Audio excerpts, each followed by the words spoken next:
Art Mart of Boone is offering creative ways for you to give the gift of art by taking the guesswork out of giving and offering a gift registry where every artist can create their own wish list to share with family and friends and receive an additional 10% off. How about a gift with a personal touch? At Art Mart, you'll find everything you need to create that something special for that someone special, and a surprise gift for every artist in your life, an Art Mart gift certificate for their choice from the widest range of art supplies in the area. Serving art and artists for over 35 years with knowledgeable and personal service. Art Mart and Academy on Boone Heights Drive.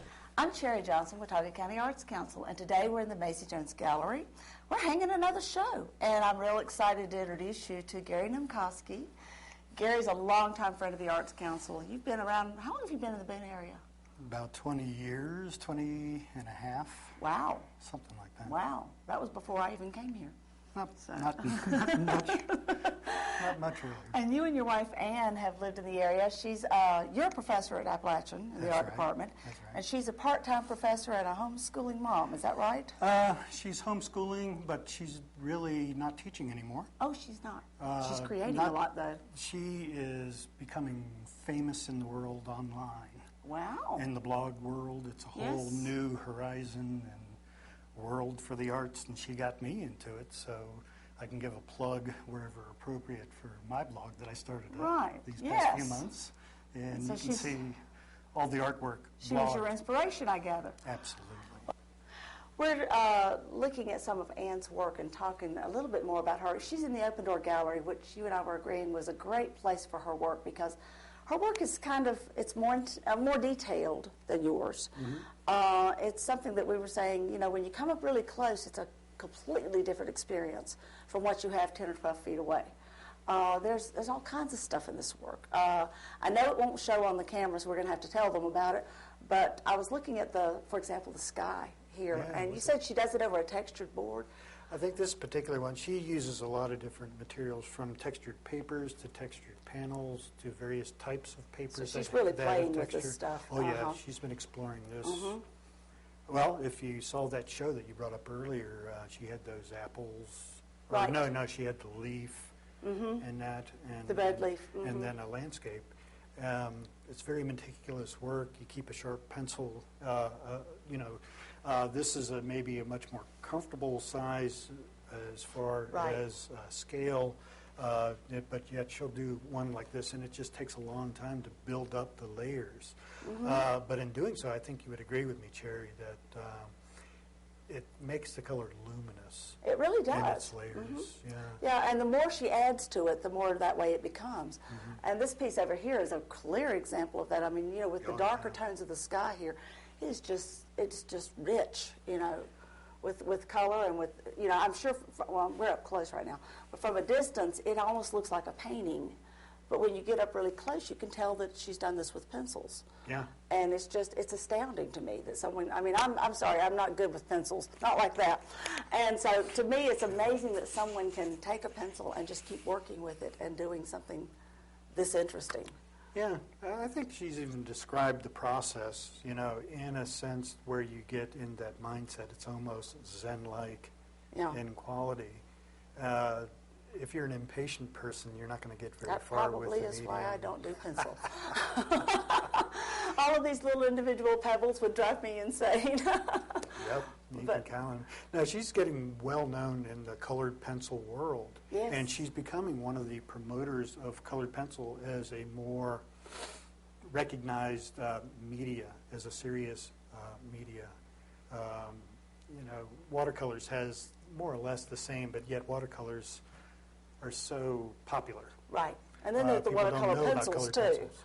Yeah. Which is a new instrument out there. Yeah, she's using that, and then it even gets to larger, you know, pastel-like quality colored pencil, the water-soluble, and then she builds on top of them. And so it's really quite a complex media, but you have to spend a lot of time getting to know it, just like any other medium. Very intense, very intense.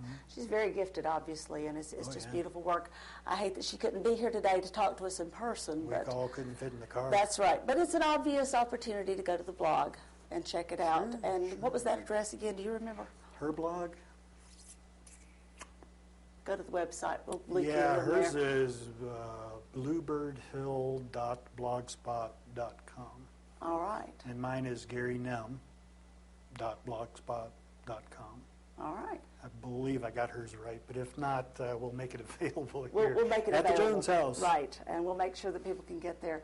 Again, I want to pass through you a thanks to Ann for coming to our rescue and doing a great job of it. I knew she would have great work. I didn't doubt that a minute. Yeah, that's why you called her. That's exactly right. Gary, your beautiful wife Ann is not able to be with us, but That's right. we've kind of got a version of Ann here, but I'm curious, here. why did you decide to paint your wife? There's a challenge blog called Following the Masters, and one of the things I've done in the past few months was just trying to get my name out there in this whole new sphere of the whole blogosphere, as it's been called. This particular piece, it was more or less given any way we would want to imitate or copy or somehow show inspiration from our favorite artists. It was open how we interpreted it. I see. It wasn't a specific artist given. You were able to choose that artist. No. Who's my favorite artist? Okay, so who is your favorite artist? Well, one of them. Certainly. You can only say one, but Vermeer's always been important to me.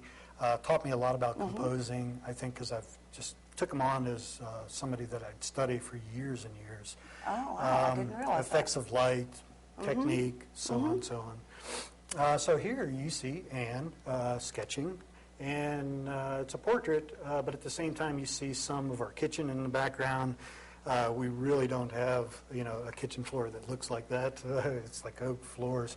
But I did the portrait of Anne thinking about everything that I knew about Vermeer. Right, and do you feel like you got there? No, you can never get close to Vermeer. Where are you hitting on the mark, though? What parts of this painting? Certain things people would recognize, like the Oriental type rug, was down in my basement. I just leaned it over, a sawhorse, and was able to include maps are often in Vermeer paintings. I just happen to have this South Carolina low country map hanging in the studio, so that was quite easy. So it's not in the kitchen? No, it's not in the kitchen. And but the rest of it, the still life-like, showing the effects of strong directional light, contrast, but yet trying to diffuse it in a fuzzy sort of way, is what Vermeer is all about. One of the cool things about being an artist, too, is unlike a photographer, who kind of has to take what's there and turn it into something, really cool. But an artist has the flexibility of being able to substitute in items that are different, like your floor, and adding the painting, the map on the wall to the painting, and making it your own unique composition, in addition to being able to take what's in the room that you've used as inspiration. Yeah, it's a lot of flexibility, but I can say, on the other hand, to study really good photography is where you learn a lot about composing. I would imagine. Because in a sense, photographers have the whole world as subject, and yet if you study what they chose, how they compose it, you learn a lot about composing that way. Sounds like we need to take a course in that, or I do. Okay. You're going to have to teach me some more about that. That's something that I've always wondered about. So that's a new direction. So, and speaking of which, you are a professor, and Anne has been a professor. Yes. And is no longer teaching at the moment, but she's doing a lot of other things as well. Yes. But now, what did she teach? 2D design primarily. Okay. And you're current teaching? 2D design and all levels of painting. Explain for those who don't know, what's 2D design? Two-dimensional design. Every art major has to take our foundations level two-dimensional design course. And, as in flat work, as opposed to three-dimensional work. Right. Well, they take that too. Yes, they do. But what you're teaching is the two-dimensional work. That's right. So there's a whole other life out there being a professor in addition to being an artist. They expect it. But we're very grateful to Anne for stepping forth and helping us. Well, thank Anne, everybody, by coming to look at her work. That's right. And be amazed like the rest of us.